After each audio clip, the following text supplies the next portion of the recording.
Good morning and welcome to today's College Football Playoff Champions News Conference. We are joined by Michigan head coach Jim Harbaugh, Most Outstanding Offensive Player of the Game Blake Corum, and Most Outstanding Defensive Player of the Game Will Johnson.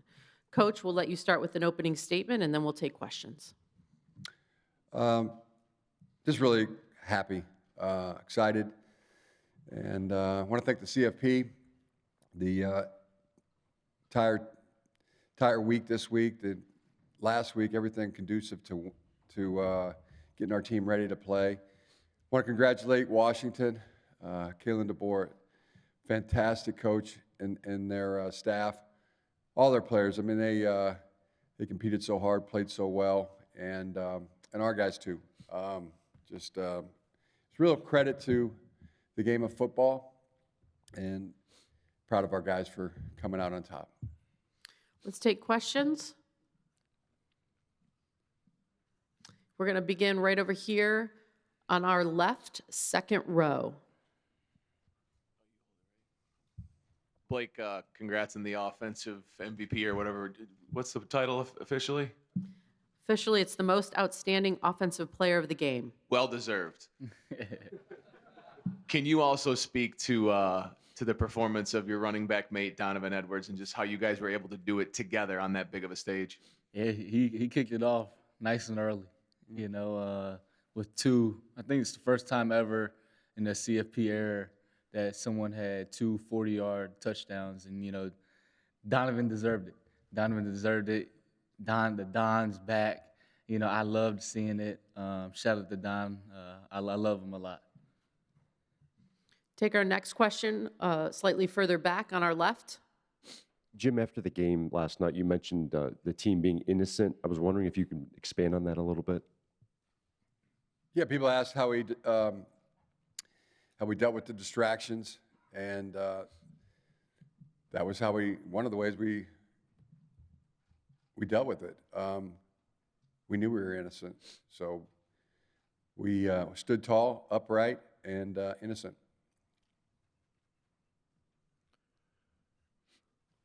Have our next question over here on our right side, third row.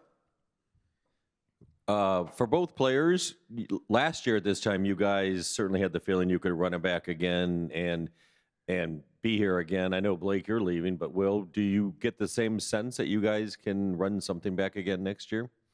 Yeah, definitely. I mean, we got a great group of guys that'll be back next year that are super talented in my class, and other guys that'll come back too. So I'm just ready to keep enjoying this right now while I can, and get back to work whenever we get started again. Blake? Yeah, I definitely think the guys will run it back. They know what it takes. They know what it's like, and something Coach Harbaugh always says is don't get a big head.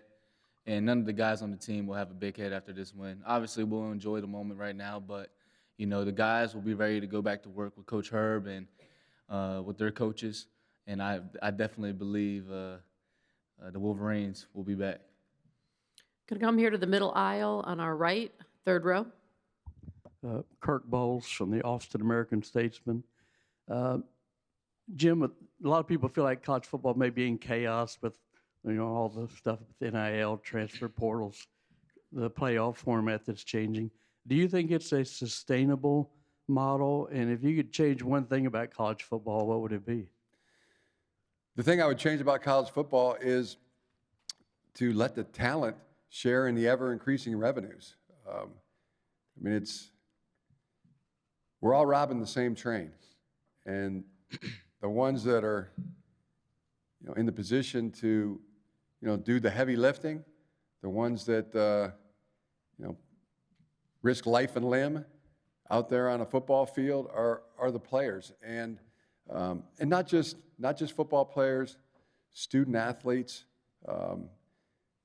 The organizations are fighting hard to keep all the money. The universities, the NCAA, the conferences, and it's long past time to let the student athletes share in the ever-increasing revenues. I mean, it's billions. I keep reading facts and about how much money's being made. Product placement. Yeah, I can't have a can of a different kind of soda up here. I got to put it into a cup here.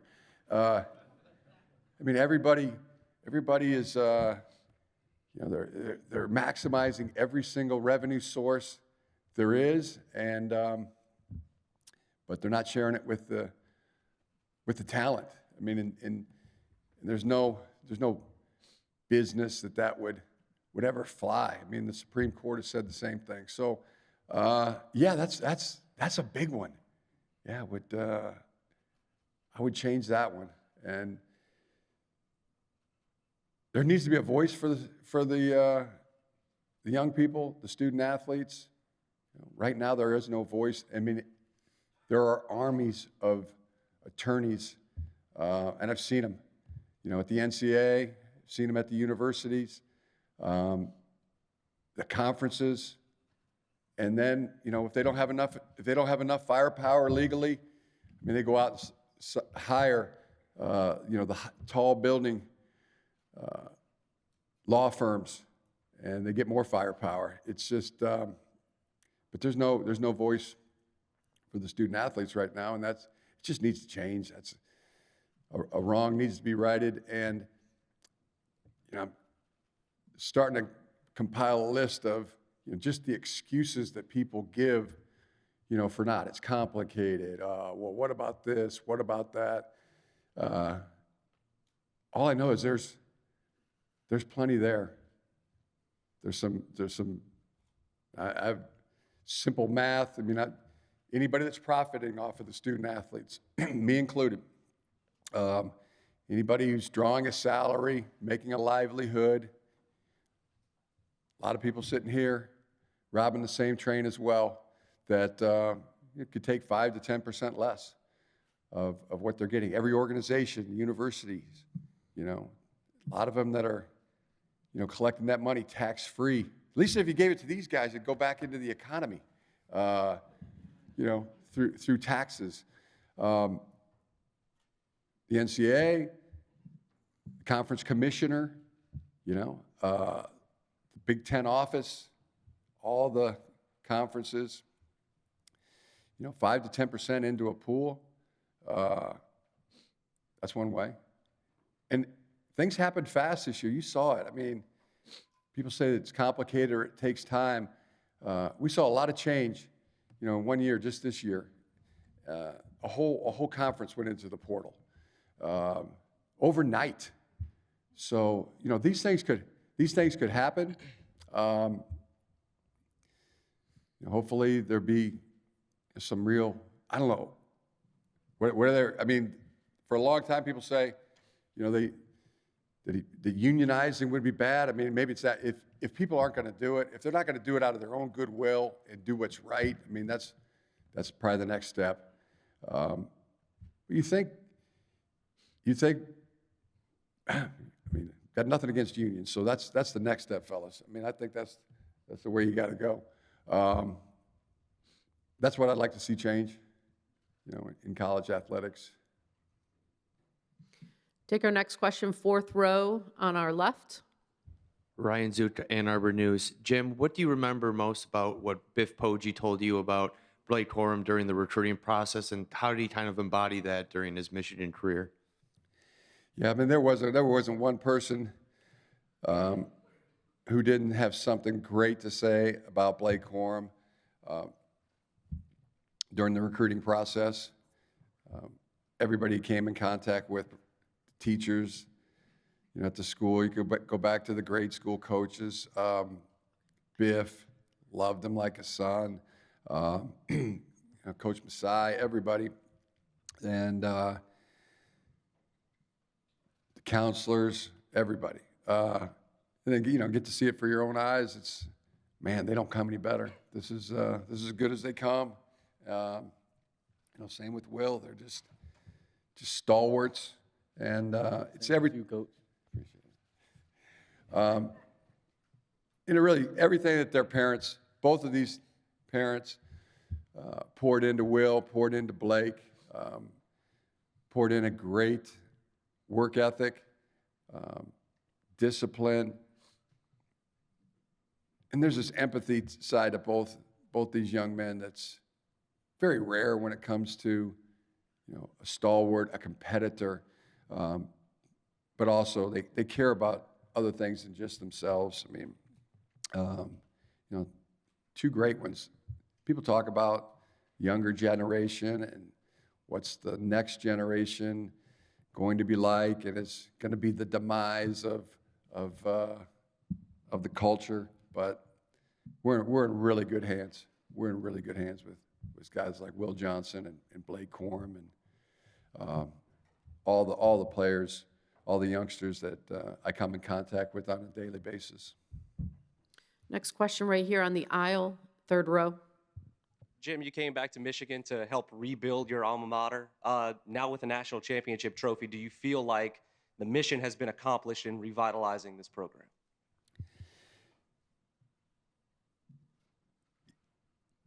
It's been a team effort all the way. Nothing fancy, no surprises. Just good old-fashioned, roll up your sleeve, hard work, and teamwork.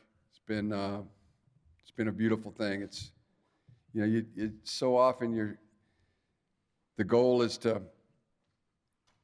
you're chasing perfection, and it's hard to be perfect, and rarely comes around. And you hope to achieve excellence along the way, but gosh, yeah, it was perfect. It was perfect 15-0. Congratulations. It wasn't just resolution, guys just talking about it. It was repetition, daily repetition, good old-fashioned hard work and teamwork. Come over here on our right, second row on the aisle. For any of you guys, after completing this journey here in Houston, is it safe to say this city will always have a special place in your hearts? Let's start with you, Blake. Start with me. Oh, 100%. 100%. This is the best game. I've been playing ball since 6, and this is the most fun season, first of all. Team 144 is a very special team, and when we talk about brotherhood, Team 144 is the definition of brotherhood. But that game yesterday, that goes down as the greatest game I've ever played in because of who I played in it with. And definitely Houston will be remembered forever. Will? Yeah, definitely. I mean, it's my first time being out here, but like Blake said, just having these memories with my teammates, just enjoying these last days we had with this Team 144, it's meant a lot, it meant everything. And that game, I'm still trying to grasp everything that happened yesterday, but it's a great feeling. Yeah, likewise. We had a great time here in January of 21 with the family, Sarah and the kids. We're here for the Bear Bryant Award, and my little guy Johnny, I mean, he wants to be an astronaut now because of that experience and going to NASA. But yeah, this definitely takes it to an even another level. Hospitality was tremendous. Just great. And I know all of our family and our parents, extended family in the Michigan football family. We're all treated top notch. Everybody was real good to us and square dealing down here in Houston, and we had a great time. Loved it. It's definitely will have a special place in our heart going forward. Me personally, anyway. Yeah. And Nico, great to see Nico. Right? Great to see Nico. We were here watching the game. Congratulations to the Texans, to Coach D'Amico. I mean, we watched that game, and it was so cool to watch Nico just go crazy in that game. I mean, every time they threw him the ball, he caught it. Every target, every catch, those touchdowns, and cool to see him wearing the letter jacket. Yeah. After the game, all of it, and so many guys. I mean, so many former players, Michigan football players. I know Mozzie was here. Hassan, Jabril, DJ, there's a lot of guys there. Yeah, keep naming them. Man. Olu was here. Michael Wainu, Stuber, Jared Wangler. I think Caesar Ruiz. Caesar was here? Good. So, yeah. It was a great turnout. Just warms the cockles of your heart for them to come back and share that, and all their contributions too. There's so many so many guys that made so many contributions, players, coaches, staff, you know, and we went through a lot of things. I mean, getting to the CFP and not winning, that kind of thing, not being, you know, some of those games. 2016, I mean, coming up, we thought that measurement was short. The fourth down, we thought we were, but sometimes you got to go through those things. You know, you got to go through things. You know, to get where you are, it's meant to be. Just lean on the counsel of God and the Holy Spirit. And you know, there's a time and the place. Our guys have never flinched, though, and never rejected the moment.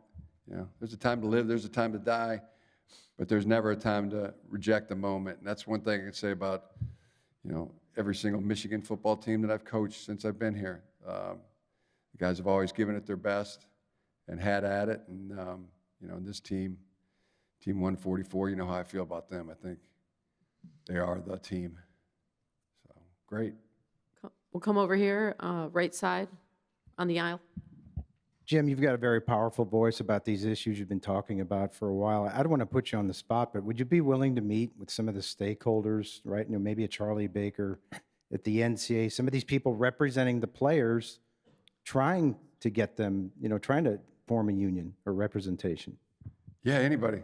I think they know my number. You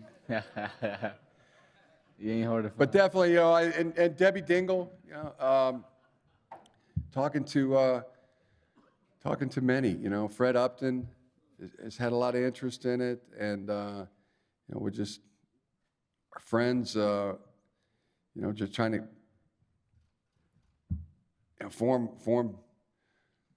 people to talk about this and really just get on the side of the players. Coaches, hopefully, they'll use their voice.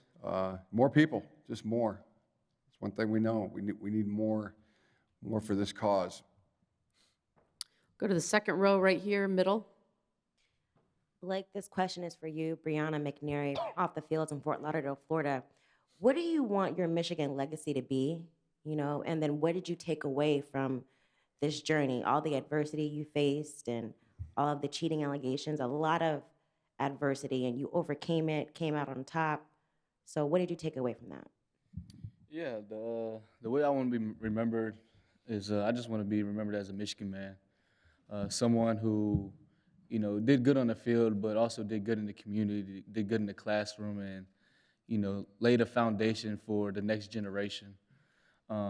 You know, when I pass away, I honestly don't want to be remembered for, you know, a touchdown record or anything like that, but more so just a kind human being that brought smiles to people's faces and just made a difference, you know, made an impact on and off the field. That's honestly how I want to be remembered. And, you know, talking about the journey, it was a great journey, just from, you know, where we started freshman year during COVID and to where we are now. It was truly a great process, a great learning experience. And for me, going down last year and, you know, in my mind, I just felt like I was helpless during the TCU game.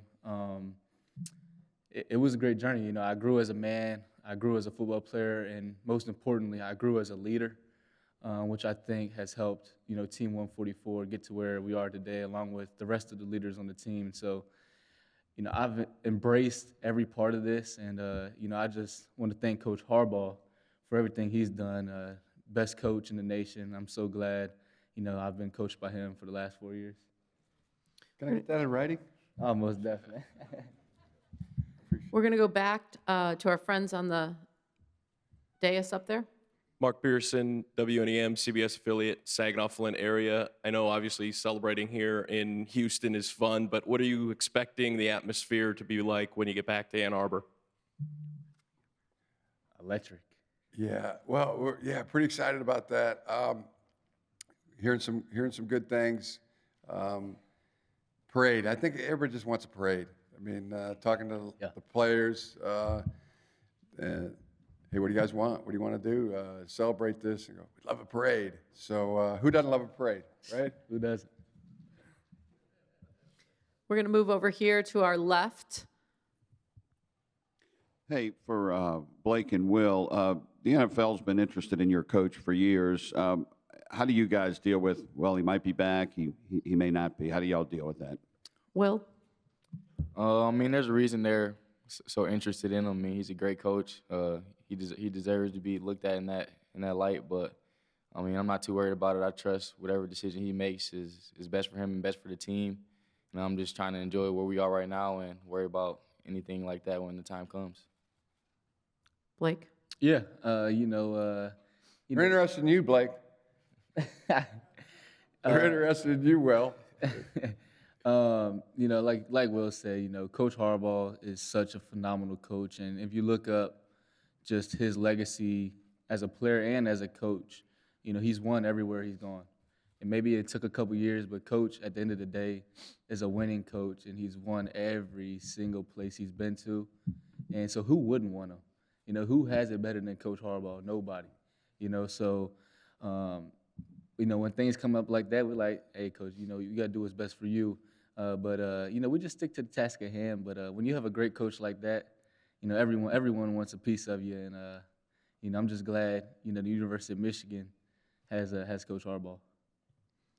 I'm going to go down here, fourth row on our left aisle. All right. Mark Russell, QB, Houston area.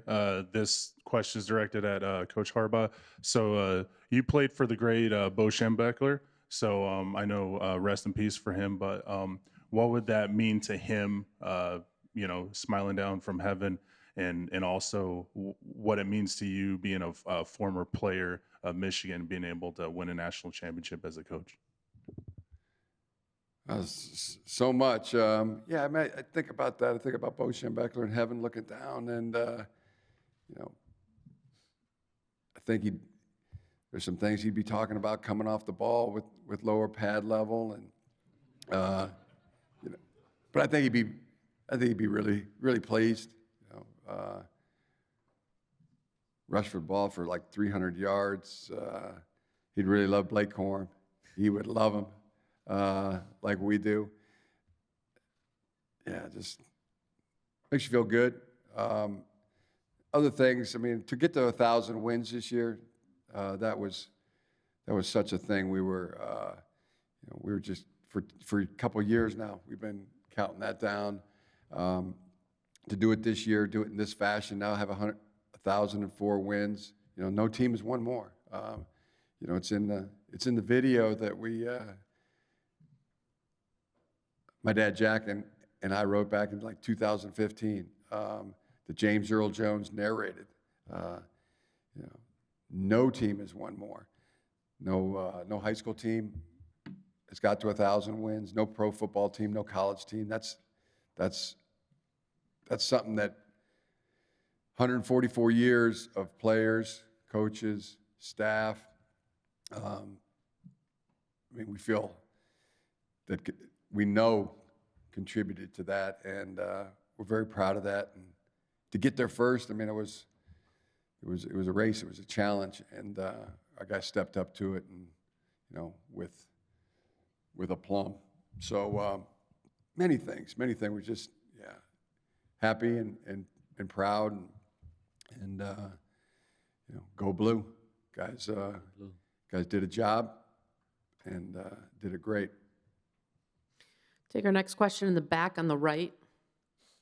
Jim, your father told us last night that you always want a challenge. It's what drives you. What do you think your next challenge is? What do you hope to accomplish the rest of your career? Yeah, back to the, everybody, it's always, either people want to look at the past or look at the future. Definitely going to just enjoy this, as Blake said. This is one of those moments where it was a great feeling last night, and as good as the one waking up this morning. Okay, that wasn't a dream. That was real. We're national champs. Yeah. And we're going to look forward to the happy flight back to Ann Arbor today, and the parade. Hadn't been in too many parades. That'll be fun. That's gonna enjoy that. really looking forward to it. Come over here on our far left on the aisle. My name is Thomas Hauk, Michigan minority. December 30th, 2014, in a cold winter day in December, you came to Michigan. And to see you and your father and your mother and your family celebrate, what was that feeling? To celebrate with your family, and your dad was jacked. I'm just letting you know, your dad was jacked last night during the tunnel. Oh, I know. He's screaming. Who's got it better than us? And I screamed with him, but I'm just being honest with you. But how does that feel to be with your parents and have your whole family there last night? It was the best, felt the best. And it was great to see all of our families down there, shoulder to shoulder. Hugged my dad, and he hugged me so hard, his head, like, cut the bridge of my nose, just my glasses went. Should have took my glasses off. But felt great. Mom, brother, sister, brother-in-law, sisters-in-law, nieces, nephews, just everybody, all the families, together was beautiful. Beautiful thing. Felt great. Yeah, that was I remember it well. That was a very cold, wintry day, and temperatures in the minuses. That was like, what a day. We love the changes against the seasons in Ann Arbor. Love these guys. Love the way they just, they rise to the challenge. They never get bitter. They get better. It's just a great time. Great. A lot of things you're thinking about, nostalgia and things, and just a really good feeling. Thank you for the question. We can take our final question right over here on the right on the aisle. Yeah, Coach Harbaugh, Chuck Culpepper from the Washington Post. The day you were hired, think about it, here you were hired at a place for which you had a deeper and stronger affinity than most coaches when they're hired somewhere, I think it's fair to say. And then for the first 6 seasons, you were usually very, very good, but still trying to get to great where you are now. How hard were those 6 seasons? How trying were they in retrospect? I don't know. I don't know how hard they were. I never really looked at it as hard. I don't.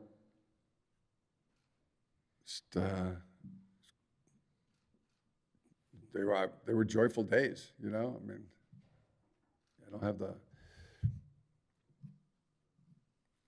wouldn't have changed a thing. I got a few regrets. But just a few, and just some of the best times. And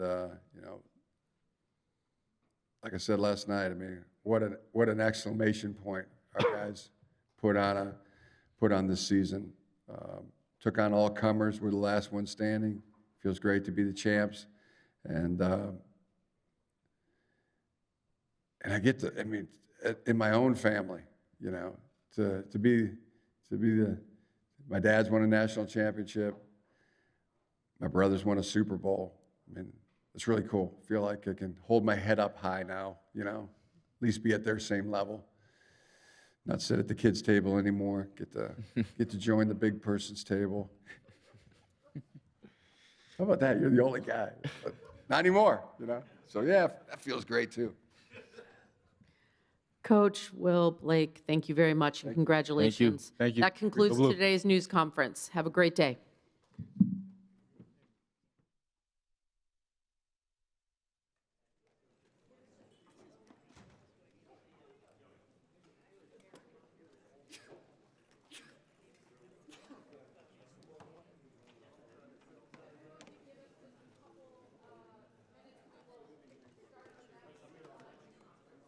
Couple minutes.